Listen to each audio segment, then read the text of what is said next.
بسم اللہ الرحمن الرحیم۔ ویڈیو کے آغاز میں ایک سورہ فاتحہ کی درخواست کی جاتی، اپنے مرحومین کو شامل کرتے ہوئے انہیں بھی شامل کر لیں کہ جن کا نام لیوا کوئی نہیں۔ ایک مرتبہ ایک شخص غصے میں امام علی علیہ السلام کی خدمت میں آیا اور اپنا سر پیٹ پیٹ کے کہنے لگا کہ یا علی، مجھے بہت بڑا نقصان ہو گیا ہے، میرے اس نقصان سے اللہ کو کیا ملا؟ اللہ نے میرا یہ نقصان کیوں کیا؟ تو بس یہ کہنا تھا کہ امام علی علیہ السلام نے اس پر نگاہ کی اور فرمایا، اے شخص، کس نے کہا کہ تمہارا نقصان یا تمہارا برا کرنا تمہارے خالق کا کام ہے؟ کسی کا برا کرنا یا کسی کا نقصان کرنا اللہ سبحانہ و تعالیٰ کے قانون میں نہیں۔ اے شخص، یاد رکھو، جب جو انسان پیدا ہوتا ہے اللہ اس کی تقدیر میں کامیابی اور خوشحالی لکھ دیتا ہے، لیکن افسوس تو یہ ہے کہ انسان اپنے غلط فیصلوں سے اپنا خود برا کرتا ہے اور اپنا نقصان کر بیٹھتا ہے۔ بتاؤ، اس زمین پہ تمہارے نزدیک سب سے زیادہ پیار تمہیں کس نے کیا؟ تمہارا خیال کس نے رکھا؟ تو وہ کہنے لگا کہ یا علی، میری ماں نے مجھ کو سب سے زیادہ محبت و پیار دیا اور میرا خیال رکھا۔ پھر پوچھا، بتاؤ اے شخص، کیا اگر تمہاری ماں کو تمہاری تقدیر لکھنے کا موقع ملتا تو کیا بری لکھتی؟ اس شخص نے جواب دیا، یا علی، میری ماں اگر میری تقدیر لکھتی تو میری تقدیر میں بس کامیابیاں ہی کامیابیاں لکھتی۔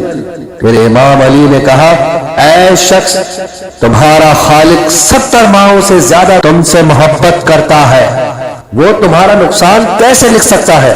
دیکھو اے شخص، اس دنیا کو جہاں قدم قدم پر صرف فساد ہے، نقصان ہے اور شر ملتا ہے، اے شخص، اگر اللہ انسان کو خود مختار نہ بناتا تو کیا تمہیں لگتا ہے کہ وہ اپنی ہی زمین کو خود اپنے ہاتھوں سے ایسا کرتا؟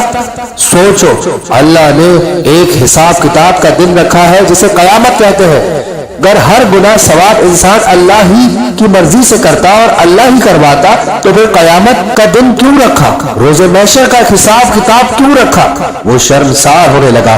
امام علی علیہ السلام نے پھر فرمایا، قیامت کے دن حساب و کتاب اس ترازو میں تولا جائے گا کہ جب اللہ نے تمہیں اتنی بے حساب نعمتیں دی، تمہاری تقدیر میں تمہاری منزل رکھی، تو تم نے اپنا یہ نقصان اپنے غلط فیصلوں سے کیوں کیا؟ تم نے اپنی خواہشات کے پیچھے بھاگ بھاگ کر دوسروں پر ظلم کیوں کیا؟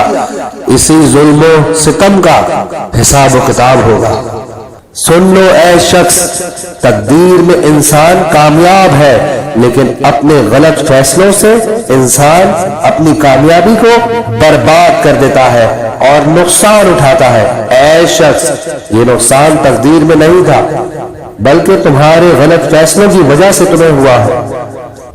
اسی لیے جو تمہیں نصیب ہو جائے وہ تمہارا نصیب ہے، اور جو منزل ہوتا ہے وہی تمہاری تقدیر ہے۔ امید کرتے ہیں ہماری بنائی ہوئی ویڈیو آپ کو ضرور پسند آئی ہوگی۔